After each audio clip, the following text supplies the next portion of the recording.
大家好，歡迎返嚟小紅食同玩頻道。今日又係一早要起身，食飽早餐之後，我哋今日要去嘅地點就係軍事博物館。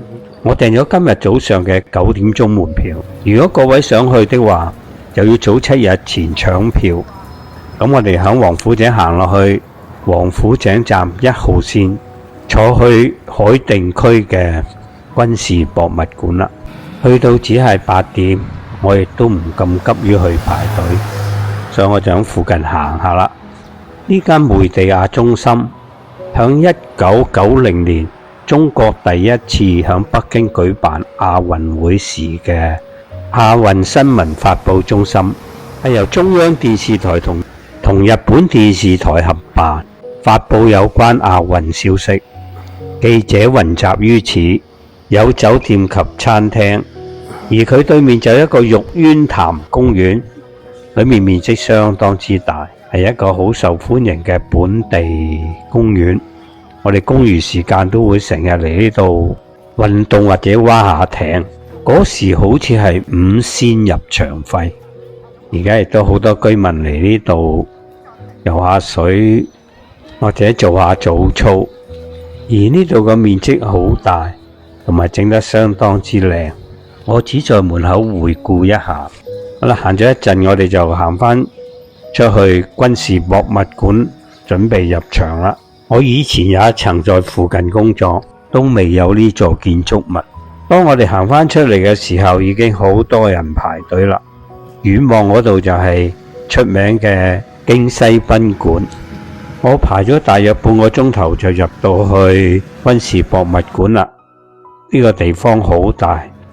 建築大樓係一座蘇聯式嘅建築大樓，睇落都相當宏偉。響大樓嘅頂部塔尖有一個軍徽。大樓廣場東西兩側分別陳列咗10門清代嘅鐵炮。入咗門口之後，響個大廳嗰度就樹立咗一個毛澤東嘅雕像。穿過對門之後就到去主場館啦。呢度有幾層高嘅展覽大廳，放滿咗好多中國新式舊式嘅各款戰機。軍機迷真係不容錯過啊！軍博嘅陳列體系，自強不息，強軍衛國，不再受欺負。基本陳列共有10個，古代戰爭館啦，近代戰爭館啦，土地革命戰爭館、抗日戰爭館、全國解放戰爭館、新中國國防及軍事建設館、抗美援朝館、兵器陳列館、中國人民解放軍軍事外交館、軍事藝術館同埋服務部，有餐廳同埋禮品部，分為東西兩邊大樓。對於對軍事及武器發展研究有興趣嘅朋友嚟講，呢度真係令你流連忘返。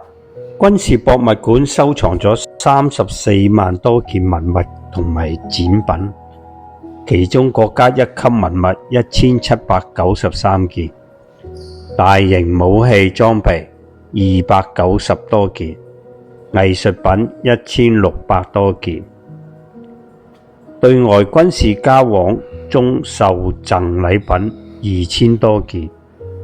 我哋好好喺度欣賞一下。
軍事博物館出嚟之後，我就匆忙咁走返去酒店 check out 啦，因為我想搬去另一間當地嘅小型旅館，體驗一下呢啲小旅館嘅住宿。我亦都準備呢2日向呢一區活動。旅館位於出名嘅南鑼鼓巷，我從8號線嘅金魚胡同站坐2個站到咗南鑼鼓巷站落車，行入嚟好容易揾到。辦好入住手續之後，我哋就上房睇下啦。呢度接待服務非常之好，又可以免費幫你洗衫，同埋有租古代衫嘅服務。呢啲酒店都係由古代嘅房屋改建，每處都比較狹窄。呢邊景點比較多，同埋比較平民化，深受年青一代歡迎。咁我哋上到嚟最高嗰層之後，就入房睇下係點噶啦。入到嚟房之後，地方就唔算好大，麻雀雖小，五臟俱全啦樣樣都有，但係就比較細啲咯。整體相當乾淨。咁我哋行返出嚟睇下個睡房，有一張大床啦，其餘空間就唔多啦，但租金比較便宜，係旅遊嘅另類選擇。房入面有個衣櫃啦，有張寫字台，亦都有小型雪櫃，可以行出去有個大露台。咁你行出嚟呢，個露台非常之大啊！如果幾個朋友住埋隔籬，夜晚可以過嚟開 party。窗台上面就擺咗小餐台俾你飲下茶。後來佢又送咗個果盤上嚟添。安頓好之後，我哋就出去我哋嘅附近景點啦。坐1個站去雜剎海。如果個位唔係好似我咁要換酒店，大家可以響軍博嗰度坐7號線轉6號線去北海北站落車，先遊北海公園，再去恭王府，再去雜剎海。呢條應該係整日嘅路線。咁我而家就聽日先去北海公園同恭王府遊覽啦。呢度又名什剎海，據聞以前有10間廟宇響附近。佢位於北京北海公園北門附近。佢係由前海、後海、西海組成，沿途名勝古蹟豐富，風光秀麗，被譽為北方的水鄉。清朝曾有詩作：10里藕花香不斷，晚風吹過步良橋。雜剎海夏天可以划船賞蓮花，冬天則可滑冰。雜剎海周圍係北京著名嘅酒吧區，係北京人同遊客夜生活嘅常去處。呢度有好多古代嘅王府同名人嘅故居，譬如保存得最好有恭王府啦，仲有宋慶齡故居、郭沫若故居等。如果大家有時間嘅，不妨泛舟湖上享受一下個湖風。雜剎海以王府、佛廟、門樓、橋梁、胡同等為特色，享有西湖春、秦淮夏、洞庭秋嘅美景。自清代起就係北京嘅遊樂消夏嘅場所，其中以燕京8景之一嘅銀锭關山最為出名。響銀锭橋嗰度向西望，遠望西山，看其日落晚霞，如詩如畫。大家過咗銀锭橋之後，就可以去胡同區，好似亞兒胡同啊、煙袋斜街、荷花市場等地方。自古至今，雜剎海嘅古老價值同埋北京現在氣息嘅交融，開始出現咗熱鬧嘅酒吧同埋繁華嘅小吃街啦，為呢度注入咗新活力。煙袋斜街位於地安門以北，鼓樓池，係北京最老嘅斜街。當年一帶都係以賣旱煙或者水煙行業為主，所以就叫做煙袋斜街啦。出咗斜街之後，轉左我哋就會上到去鐘鼓樓啦。鐘鼓樓係當年北京嘅報時嘅地方。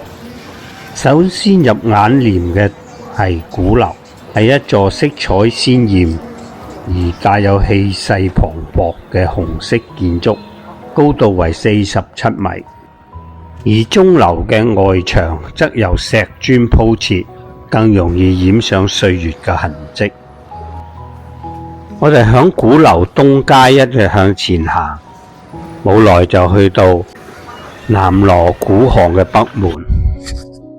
鼓巷係北京最古老嘅街道之一，同元朝大都同期建成，呈南北走向，北起鼓樓，南至平安大街，東西兩側各有16條胡同，呈魚骨狀佈局。呢度曾經係高官同文化名人嘅居所地，如林森王府啦、婉容故居啦、茅盾故居等。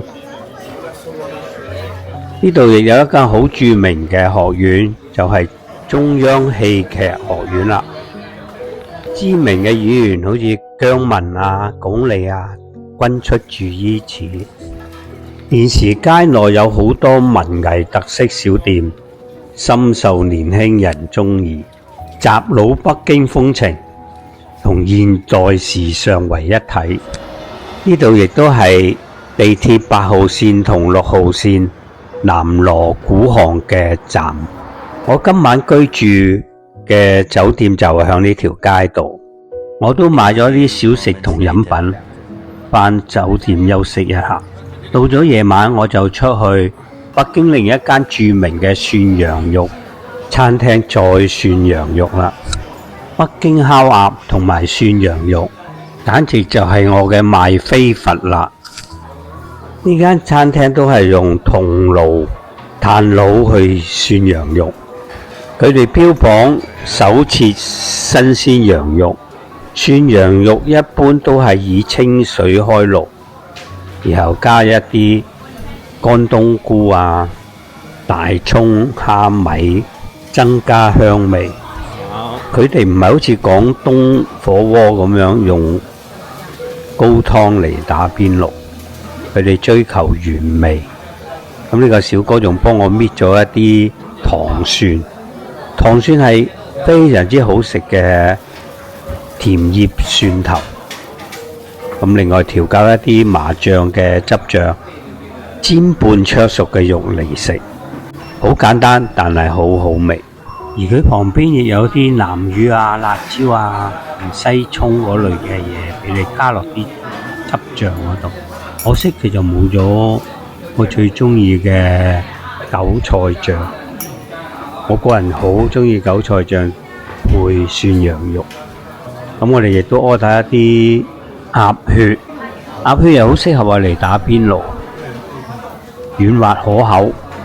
我記得我哋以前去涮羊肉呢，就每幾多斤咁叫，再加其他一啲小食，好似燒餅啊、甜蒜啊咁樣，同埋一啲大白菜。